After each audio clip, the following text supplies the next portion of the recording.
Yeah, good evening. I'll be showing you a couple of cases done on the Galaxy Leo Phaco mission, which is from the APOS2025. So this Leo mission was built with real-time fluidics for the chamber maintenance, and it has a positive pressure infusion in which the BSS bag was kept in a dedicated chamber where the bag was compressed with the plates. So it provides a constant irrigation to maintain the chamber stability, and it has two options. It has inbuilt Leo algorithm with automatic irrigation pressure control depending upon the preset vacuum, and you can also choose the customized target type irrigation pressure. And it has also has a regular gravity based pole based system. This case was done under the regular gravity based system only. So this is a grade 3 kind of a cataract out in the central 5mm axis. This is the Galaxy Leo handpiece with a 6 ultrasonic piece of crystal. It is the lightest handpiece available in the market, approximately it's 36 grams. It's a very handy while you are doing the large number of cases. So I am doing the direct vertical chop here and dividing the nucleus into the 4 equal quadrants. You can see the good holding of the nucleus. I am using around 400 vacuum with 45 flow rate. So I am dividing the nucleus into the 4 equal parts.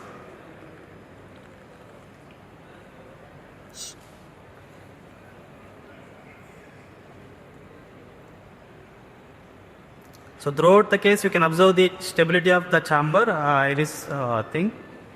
So I'm taking each piece out of the bag and emulsifying at the level of the iris plane.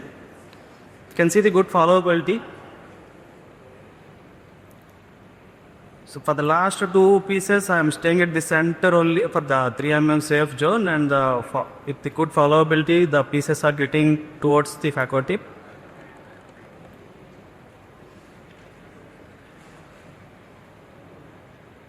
So the lens I am going to implant in this case was this Phob from the APOS2025. It comes under the monofocal advanced platform or head of design. Madhu sir detailedly spoke about that thing. I'll just briefly describe. It's a spheric design I am just doing the cortical wash here. It's a spheric optic. Its central part of the lens has a steepened to provide the controlled amount of the spherical aberration, with the posterior surface has a negative spheric design. So by the nature we are accustomed to live with the spherical aberration. We have it in our eyes and it's naturally occurring with age, and lens get more spherical, and during accommodation the granules relax when we look at the mirror and the lens get more spherical. So it gives the extended depth of field. So by nature we are accustomed to live with this spherical aberration, and it is something we can tolerate to some extent.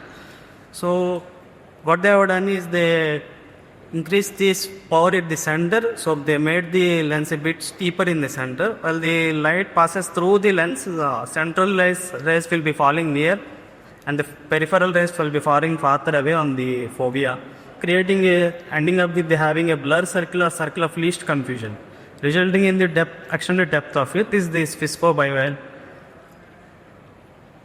But dip or ring or anything you can't appreciate under the microscope also. So the amount of spherical aberration that therapeutic is anyway between 0.3 to 0.6. With anything above more than 0.6 is in the toxic zone, that will degrade the quality of vision. But in the zone of 0.3 to 0.6, whether negative or positive, you will get the benefit of enhanced depth of field without any noticeable amount loss of quality of vision. So this Phob lens has around 0.6 of minus negative spherical aberration, and our corneas, most patients had the around 0.27 to 0.3 positive spherical aberration, ending up in a total of -3 negative, which comes under the therapeutic zone. This is at the end of the case. You can see the well-centered IOL with 360 overlap of the axis margin. I am closing the case. So when we talk about the APOS2025 Phaco missions, the most common question asked about is the chamber stability. So how would the chamber was maintained? And another thing is how easy you can do with the hard cataracts. So this is the one such a kind of cataract, the hard cataract. It's a very brown cataract. So with the real-time fluidics in the Leo Phaco mission, it's a very stable while doing these hard brown cataracts also. So in all the hard cataracts, the first prerequisite is to do the adequate size of axis. In the previous case, I have done around 5 mm axis. This I have done just little bit of larger 5.5 mm of axis. So it's preferable to have a larger axis because the nucleus is not going to break easily and you need a lot of manipulation in the back. So to induce less stress on the journals, you need a larger axis, and the tip I have purposefully kept a little bit more exposed in this case. So it gives more deep trench while doing it, and I can get the good hold of the nucleus. In this case, I have done the central deep trench, which takes away the larger, harder part of the nucleus. And I'm trying to do the vertical chop at like terminal chop. I'm holding at the periphery, but it's not giving away easily. So most of the times in this hard cataract, it's very difficult to break the posterior plate. I'm aware of the fact that it's not going to get the full thickness chop, and so I'm not going to attempt in a single moment. Instead, I'm going in a deeper subsequent planes with the second instrument or chamber and trying to separate the pieces. Even that you can see here that endonucleus was not trying to break. So what I have done is I just rotating the nucleus and breaking the remaining quadrant into the small pieces such that it gives that endonucleus free, so that I can take out that endonucleus separately.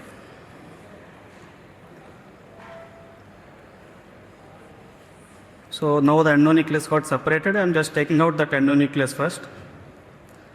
Now you can see there is the posterior plate connection. Posterior plate was not broken. So I'm trying to break the posterior plate by doing little bit separation in a multi-level way. So by taking out the central part, you can see there is a lot of room for manipulations. So for all the hard cataracts, I take out the central hard part first. So another important thing is to replenish the visco multiple times in the hard cataracts. I'm using the dispersive chondroitin sulfate first and HPMC underneath it. And another primary reason for the endothelial damage is the turbulence and chatter in the chamber. We should keep the parameters such that the followability should be good, and VC should never repel and leave the Phaco tip. I am taking out the first piece out of the bag, and I purposefully doing the emulsification in the bag itself. The most important point in doing Phaco in hard cataracts is to keep the plane of emulsification at the level of iris plane or below. So I usually do initial 2 to 3 fragments emulsification in the bag itself, just taking out each piece, pulling towards probe, and taking the leverage of the posterior segments, proximal segments. I just keep the fragments into the bag and emulsify it. So I'm just replenishing the visco again into the bag. Now still the posterior plate was intact.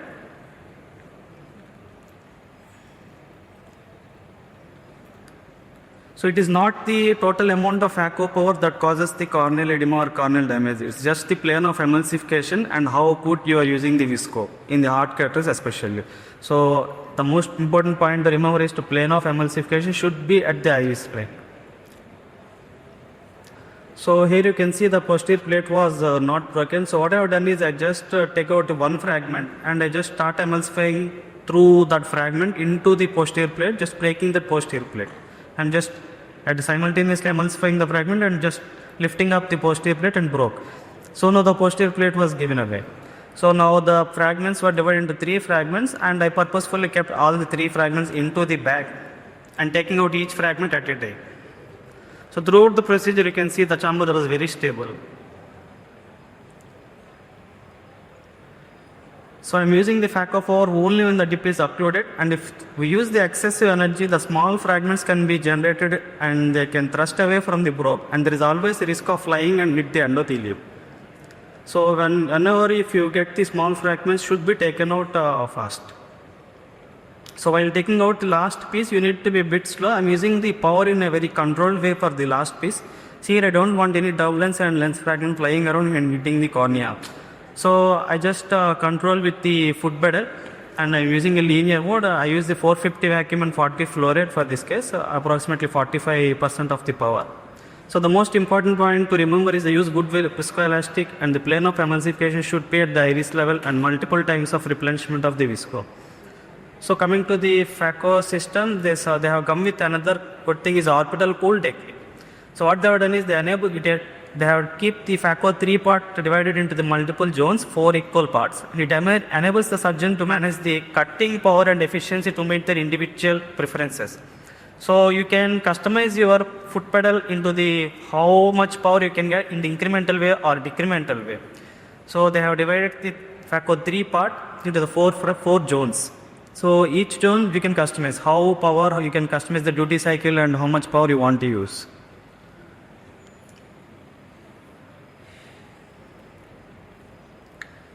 So to conclude, Leo Phaco machine was very good even for the soft, hard and any grade of cataracts. I am using all grades of cataracts for the Leo machine itself. Yeah, thank you.